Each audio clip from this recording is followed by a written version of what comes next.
Bien, donc d'abord, bonsoir à tous ceux que je n'ai pas encore salués ou qui arrivent en ce moment.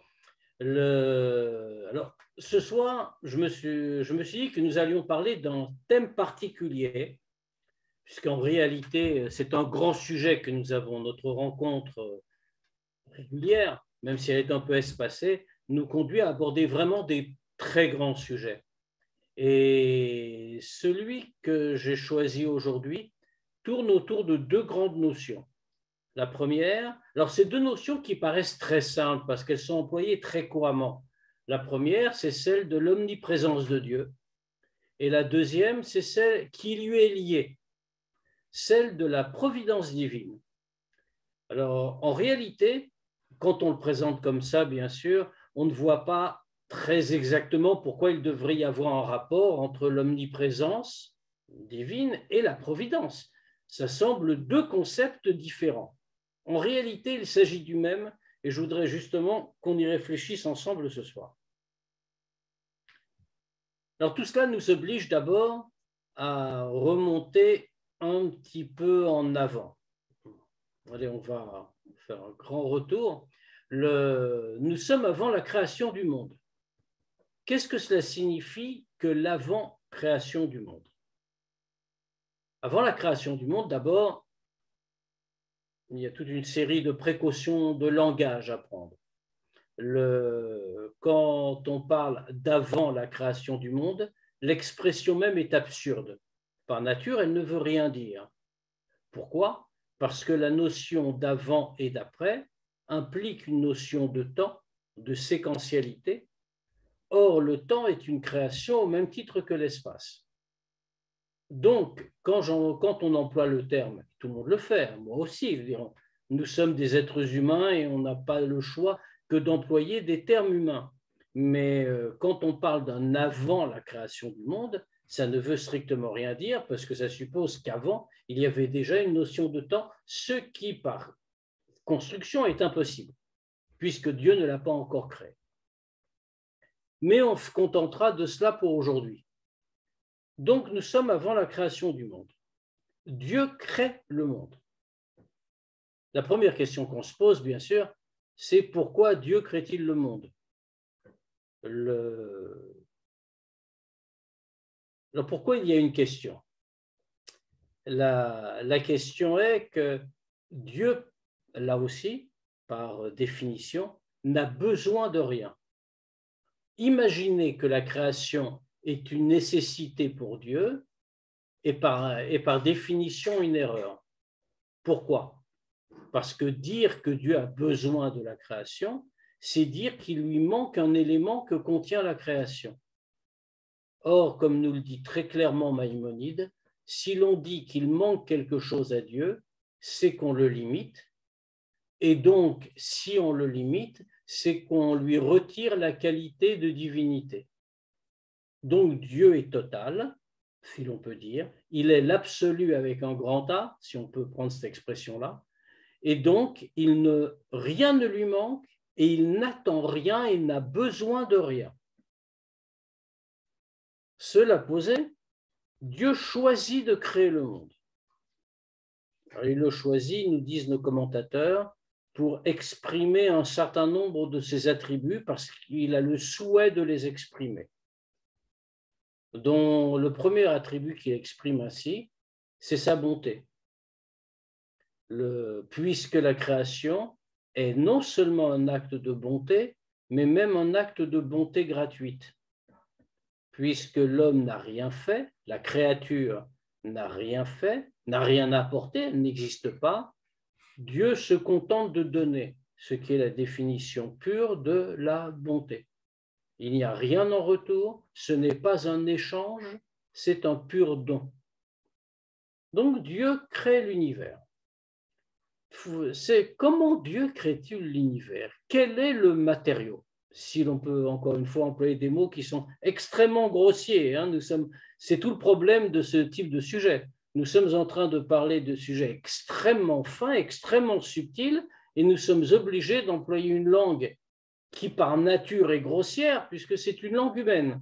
Alors elle peut être la plus raffinée des langues et elle peut être exprimée de la manière la plus subtile, mais dans la mesure où elle est le produit d'une créature limitée, elle est limitée, étant limitée, elle est grossière dans ce sens, parce qu'elle ne peut pas saisir les choses subtiles qui dépassent la description matérielle. Donc, quel est le matériau de base? Comment Dieu crée-t-il le monde? Alors, on ne va pas refaire toutes les réflexions des kabbalistes sur le sujet, bien sûr, mais on va juste essayer de comprendre un point. On nous enseigne que Dieu crée tout par sa parole. On le voit dans le texte biblique.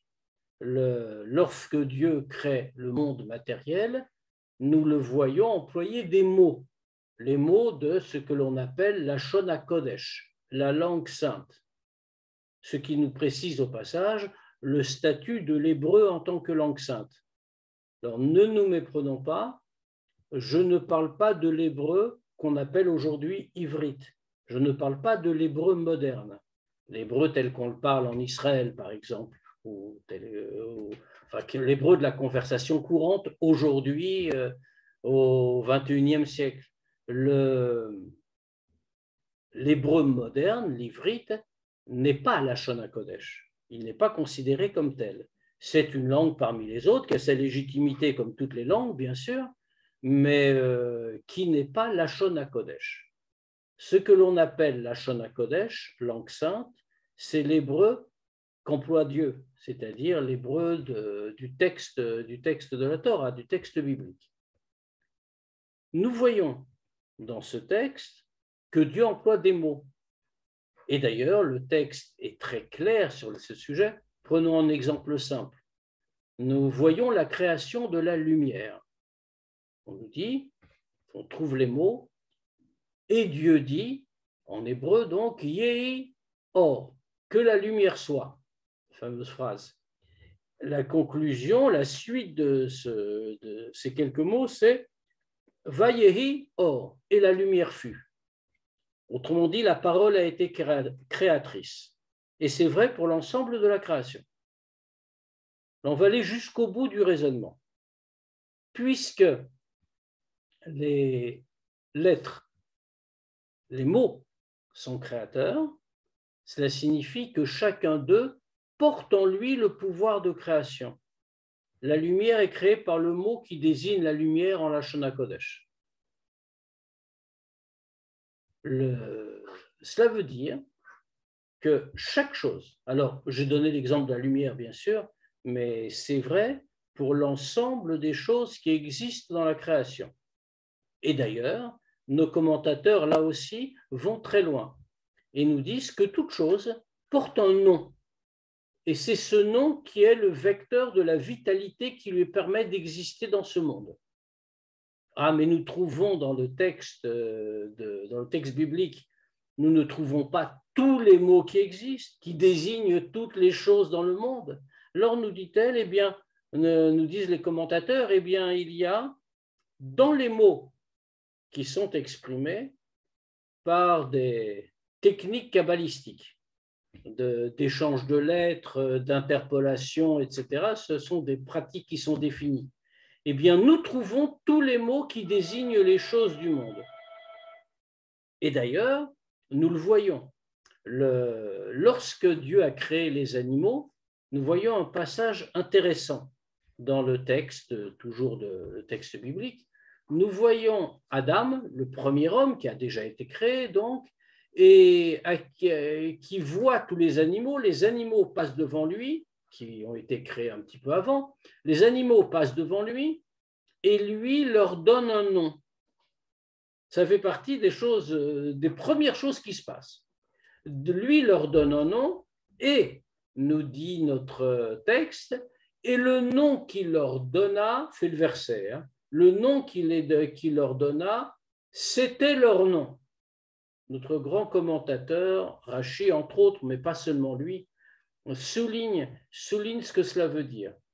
C'est-à-dire que Adam a une capacité particulière et c'est pour cela que Dieu lui a amené les animaux à nommer. On ne comprend pas bien toute cette affaire. Les animaux avaient-ils besoin d'être nommés d'abord? Et deuxièmement, s'ils avaient besoin d'avoir un nom, est-ce que Dieu lui-même ne pouvait pas le leur donner? Mais non, justement.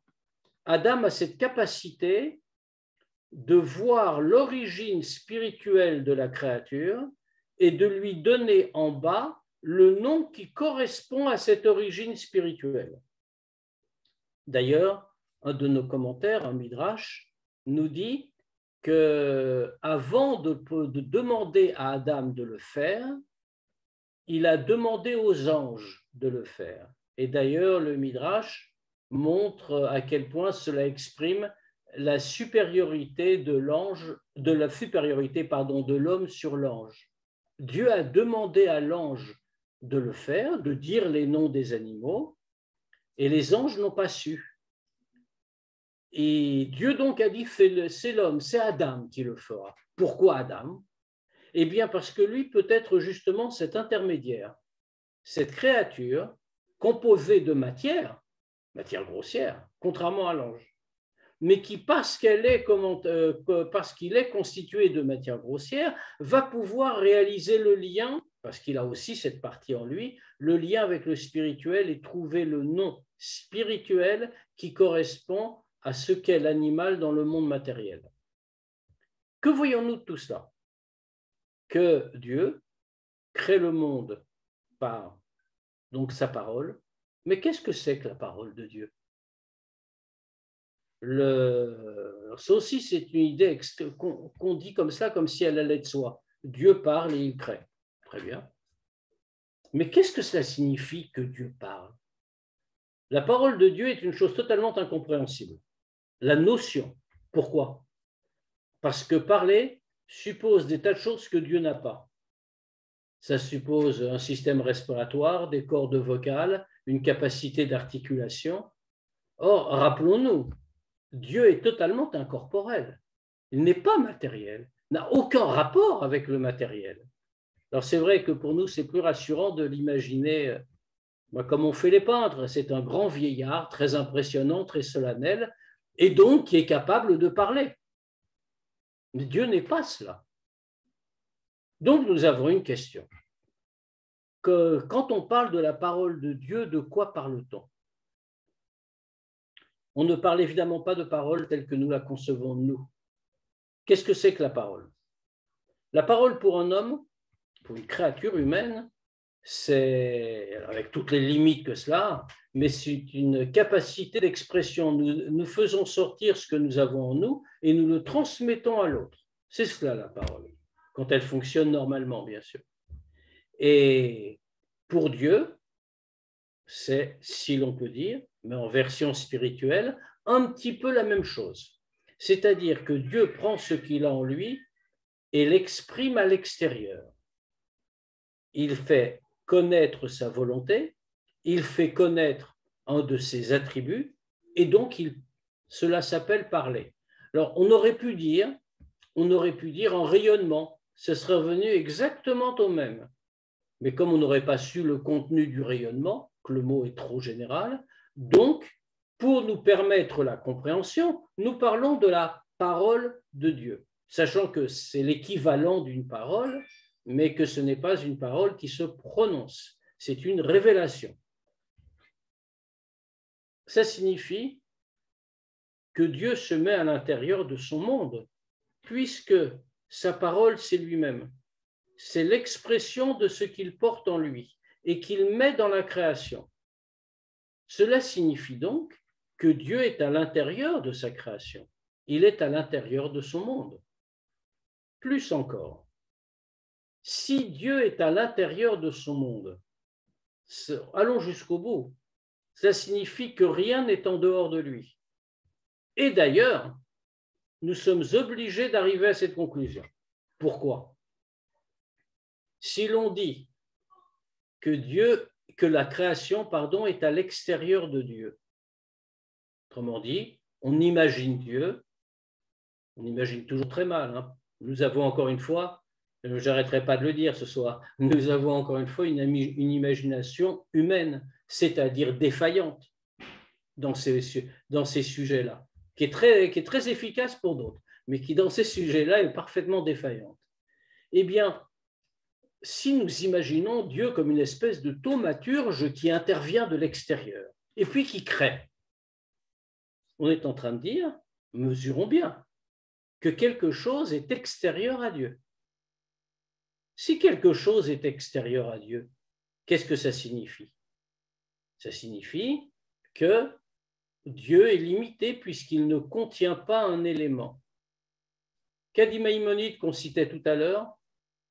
Si Dieu est limité, c'est que fait qu'on lui a retiré sa caractéristique divine. Dieu est le tout, l'absolu. Donc, le monde, d'une certaine manière, fait partie de Dieu. Alors, on va évidemment interroger. Si le monde fait partie de Dieu, comment se fait-il que nous puissions voir des êtres humains qui ne reconnaissent pas l'existence de Dieu? En vérité, ce n'est pas contradictoire. C'est toute l'idée développée par Rabbi Yitzhak Luria, le Harizal, très grand kabbaliste du XVIe siècle, qui a été un des grands fondateurs de la Kabbale et qui a inspiré notamment le Baal Shem Tov. Le Harizal, donc, Rabbi Yitzhak Luria, en nom complet. Le Harizal qui nous dit, qui développe l'idée du Tzimtzum. Le Tzimtzum, je le traduis d'abord, cela veut dire la contraction. La lumière de Dieu exclut toute autre chose. La lumière de Dieu est si puissante que rien ne peut exister en dehors d'elle, en réalité. Non pas parce que le reste n'est pas souhaité, ou parce qu'il est puni, ou quoi que ce soit de cette sorte, mais disons que, pour prendre une image connue et facile, la flamèche peut exister en dehors du grand brasier. Mais à partir du moment où on la remet dans le brasier, elle disparaît naturellement. Le brasier l'absorbe. De la même manière, tout être devant la lumière de Dieu ne peut qu'être absorbé par cette lumière tant elle est puissante. Elle ne peut pas laisser de place, elle ne laisse pas de place à une existence autonome qui est la condition requise pour toute vie. Donc, que fait Dieu?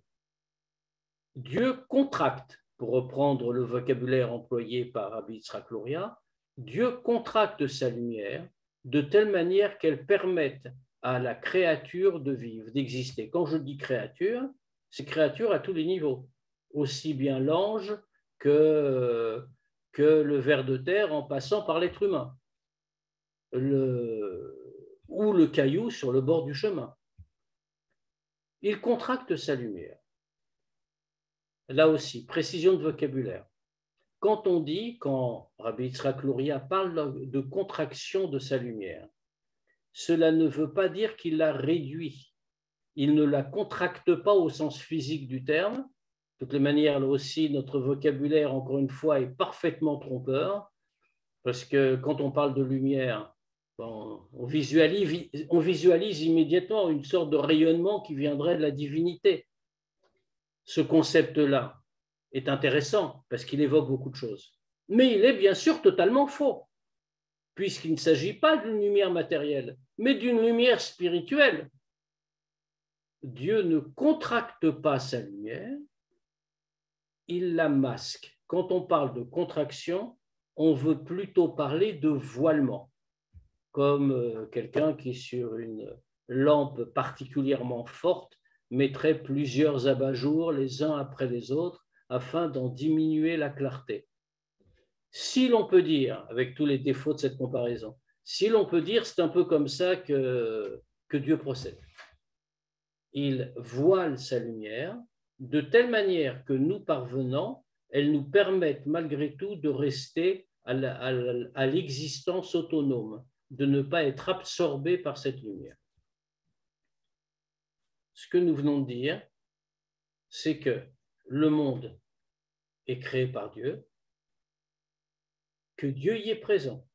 Plus encore, nous avons un verset qui nous enseigne le Amechadesh Bechol Yom Tamid Maaseh Bereshit, qui dit que Dieu renouvelle constamment, chaque jour, la création du monde. Autrement dit, la création n'est pas un phénomène qui a eu lieu une fois il y a bien longtemps et dont nous sommes les héritiers et dont nous profitons, mais le verset souligné par le Baal Shem Tov montre que Dieu recrée l'univers constamment.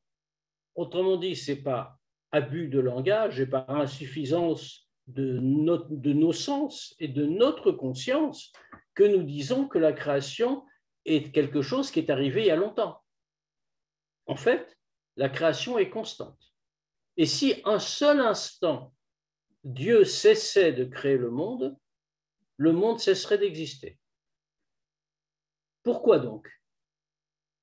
Eh bien, le Tanya, justement, Rabbi Shneur Zalman, l'auteur du Tanya, nous dit, souligne un point. Il y a une erreur qui, là aussi, est très souvent commise, qui est qu'on a comparé, et c'est vrai même dans les débats entre les penseurs juifs, dans les siècles passés. Le débat a été tranché depuis bien longtemps maintenant, mais il y a 3-4 siècles, c'était encore un débat.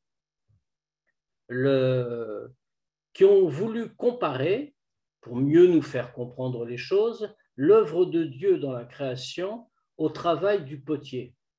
Autrement dit, Dieu a construit le monde comme un potier fabrique son vase. Ainsi, disait-il, ça faisait partie du débat dont on parlait à l'instant. Si Dieu a donc façonné le monde, et puis ensuite, il le laisse avancer, le monde n'a plus besoin de lui, de la même manière que le vase n'a pas besoin du potier une fois qu'il a été façonné. Le Tanya relève l'erreur du raisonnement et dit quand le potier crée un vase, en fait, il ne crée pas, il ne fait que transformer une matière préexistante. Il prend son tas d'argile et puis on façonne un vase, mais l'argile existait avant lui et il existera après. Il n'a fait que transformer une matière. Lorsque Dieu crée, il crée, pour reprendre l'expression en hébreu, yesh me'ain. Ça se dit très bien en latin, ex nihilo. Dieu crée à partir du néant. Il ne transforme pas une matière, il la fait apparaître. Or, le principe est le suivant. Transformer une matière, c'est une chose facile, ça n'a pas besoin d'être renouvelé. La matière préexistait à l'objet, on ne l'a fait que lui donner une certaine forme. Donc, elle va continuer d'exister ensuite. En revanche, lorsque la création est yesh me'ain, à partir du néant, alors on est tout à fait dans un autre système. Prenons un exemple, il y a une analogie qui va nous aider à comprendre. Nous avons nous-mêmes, dans notre existence quotidienne, nous pouvons avoir l'expérience de la création ex nihilo. Comment donc? Imaginons que je veuille qu'une balle ou une pierre se déplace dans l'espace. La pierre n'est pas dotée de la capacité de mouvement. La seule manière pour qu'elle se déplace, c'est qu'on lui donne, on crée en elle cette capacité qu'elle ne possède pas d'origine. On crée en elle sa capacité de mouvement. C'est une forme de création à partir du néant. Comment est-ce que je vais faire ça? Eh bien, je vais faire quelque chose de très difficile, mais j'en ai le pouvoir, comme chacun d'entre nous. Je prends la pierre et je la lance. Quand je le fais, j'ai pris quelque chose que je possède, la capacité de mouvement, je l'ai imprimé à la pierre. Et la pierre maintenant peut bouger. Ce qui est une vraie innovation pour la pierre. Elle n'avait pas cette capacité, maintenant elle va parcourir quelques mètres. Remarquons une chose, alors je ne fais pas une analyse physique, comme vous avez pu le remarquer, l'analyse est spirituelle. La pierre, comme vous le remarquerez, au bout de quelques mètres, va retomber. Pourquoi retombe-t-elle? C'est pour ça que je précisais que je ne faisais pas une analyse physique. La pierre va retomber alors que je lui ai imprimé la capacité de se mouvoir. Elle devrait pouvoir continuer. Mais elle ne le fait pas, elle tombe. parce que cette capacité à partir du néant, créée en elle à partir du néant, s'épuise toujours si elle n'est pas renouvelée constamment. La seule façon qu'il y a de faire que la pierre en question continue de se mouvoir dans les airs, c'est si je la ressaisis et puis que je la relance. À ce moment-là, elle va pouvoir, elle pourra repartir. Je lui aurai j'aurai recréé en elle la capacité de mouvement. Cet exemple nous permet de comprendre que de la même façon, pour que le monde continue d'exister, Dieu doit le recréer constamment. Autrement dit, la création du monde, contrairement à la vision qu'on peut en avoir habituellement, n'est pas un processus unique intervenu il y a longtemps. La création du monde est un processus constant qui intervient à chaque seconde. Alors, évidemment, ça change notre perspective. Cela veut dire que Dieu n'a pas délaissé sa création. Il n'en est pas parti après l'avoir créé, comme le potier avec son vase. Dieu a créé le monde et il reste et le maintient à l'existence. D'une certaine manière, le monde est une expression constante de la divinité. Le Rabbi Yitzhak Luria, dont on parlait tout à l'heure, dit ainsi que même une pierre du chemin a, on va le traduire, le français est un petit peu imparfait là-dessus, a une âme. Alors ce n'est pas l'âme au sens humain du terme, bien sûr. Ce n'est pas l'âme au sens humain du terme. On a un problème en français, nous n'avons qu'un mot pour dire âme. Donc on est obligé d'employer âme pour l'homme, ainsi que pour tous les degrés de l'âme. De ce point de vue-là, l'hébreu, c'est l'héritage de la Shana Kodesh, l'hébreu est beaucoup plus précis.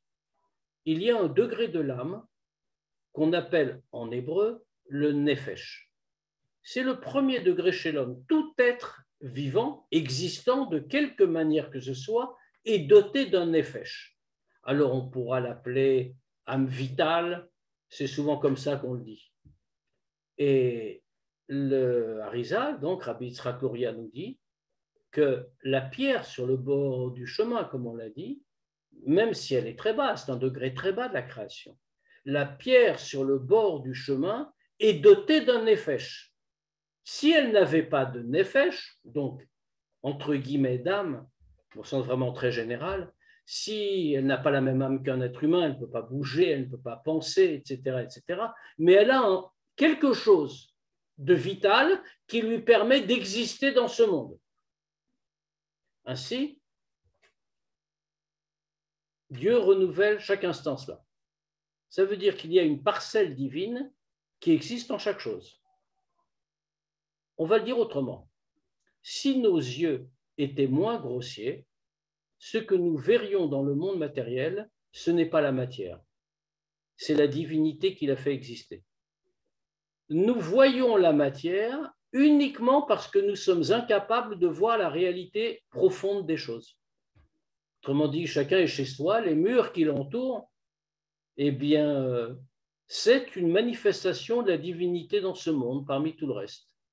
Et d'ailleurs, nous dit-on, lorsque le Mashiach, lorsque le Messie viendra, nous verrons à ce moment-là Dieu dans chaque aspect du monde. Entre guillemets, nos yeux s'ouvriront, si l'on peut dire, et nous verrons la réalité profonde de tous les objets matériels. D'une certaine manière, même la lumière divine, pour reprendre cette expression, la lumière divine qui fait exister la matière la plus basse est d'une certaine manière plus élevée que celle qui fait exister les éléments les plus hauts.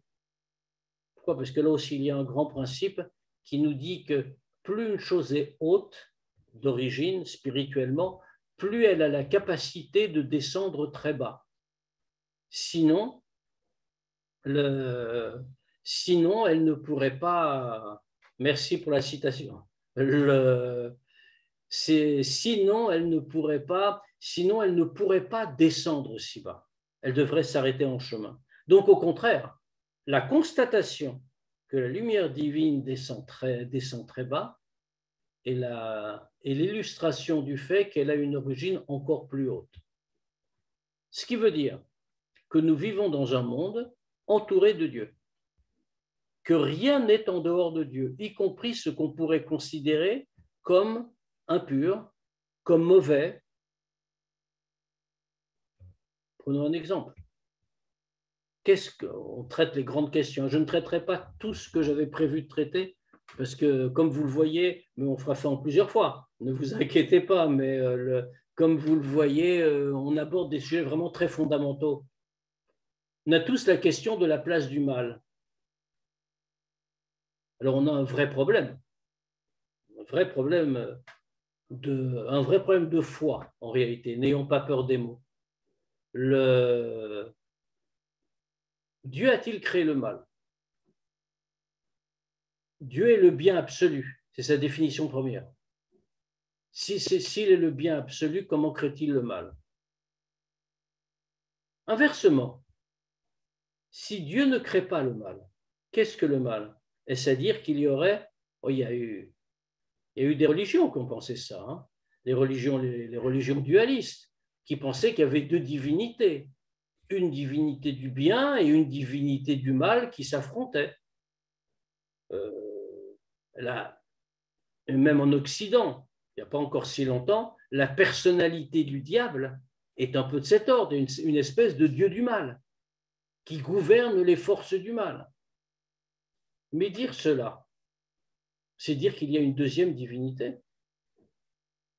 On est tombé dans le polythéisme sans s'en rendre compte en réalité. Enfin, ce n'est pas du polythéisme, c'est du dualisme. Mais enfin, c'est le chemin du polythéisme. Autrement dit, on dit qu'il y a une divinité à côté de Dieu. Nous sommes donc conduits à dire que le mal est aussi l'expression de Dieu. Puisque Dieu est le tout, le mal en fait partie. Alors, je ne vais pas m'arrêter sur l'utilité du mal pour en faire une réflexion à part. C'est un grand sujet aussi. Contentons-nous de dire pour ce soir, en sachant que ce n'est pas satisfaisant, contentons-nous de dire pour ce soir que le mal est le deuxième pôle nécessaire à la liberté individuelle. S'il n'y a que le bien, alors nous sommes des anges, ce qui est un drame. Et je ne plaisante pas. Pourquoi est-ce que c'est un drame? Qu'est-ce que c'est qu'un ange? Il a sa fonction, hein. Je ne méprise pas les anges. Mais qu'est-ce que c'est qu'un ange?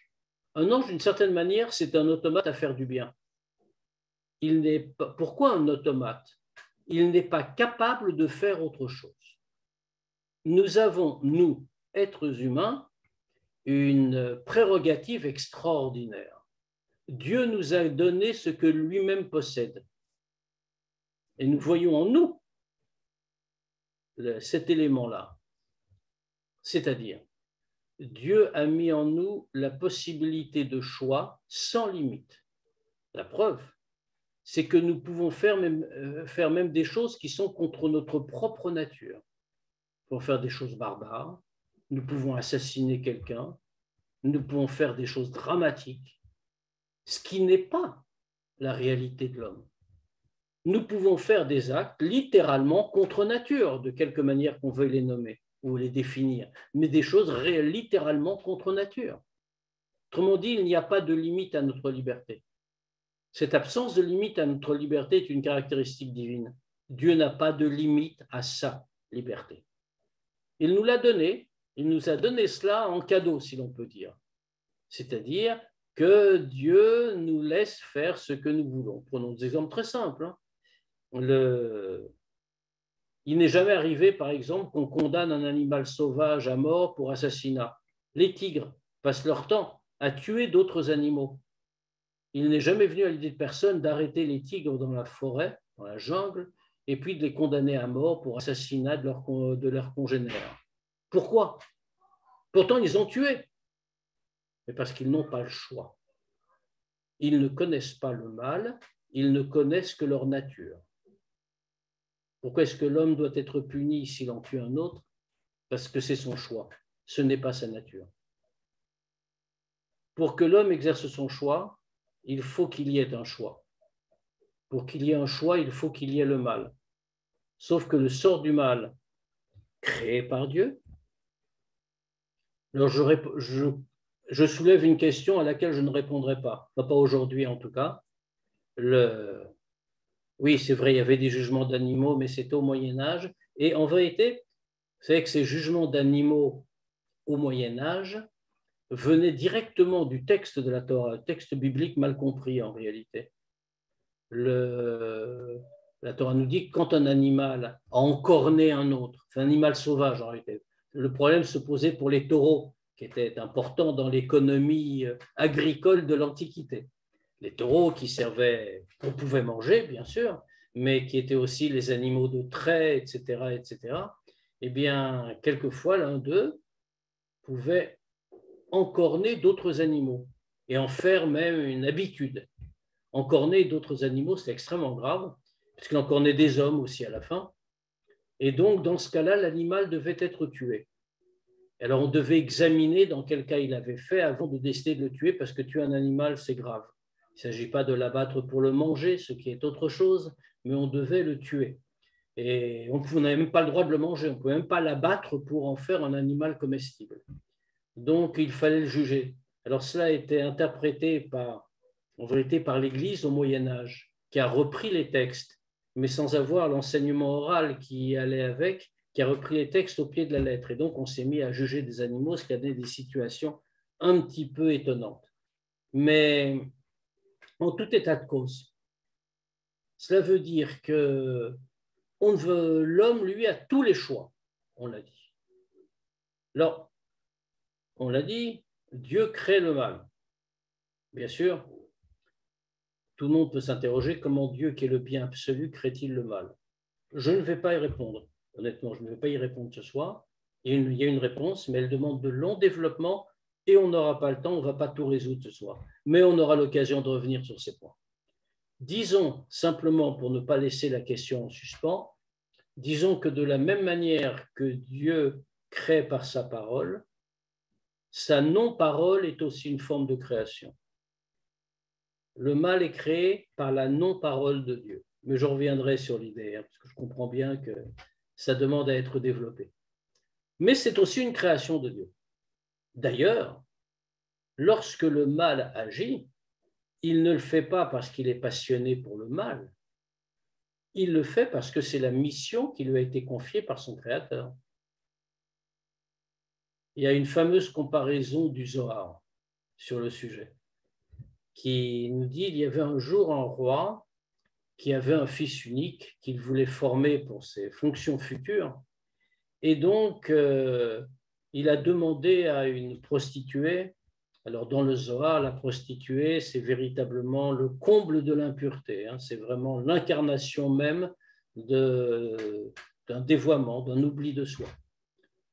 Donc, c'est une figure de style, bien sûr, mais ça nous permet de comprendre de quoi on parle. Que fait le roi? Il appelle une prostituée, il l'engage, il la paye, et il lui dit, je veux que tu ailles chez mon fils et que tu utilises tous tes artifices pour le séduire.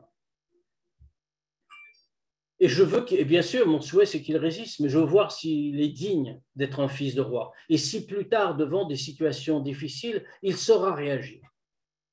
Alors la prostituée, bien sûr, accepte la mission, elle n'a pas le choix, le roi le lui ordonne. Donc elle se rend chez le roi et tente de le séduire.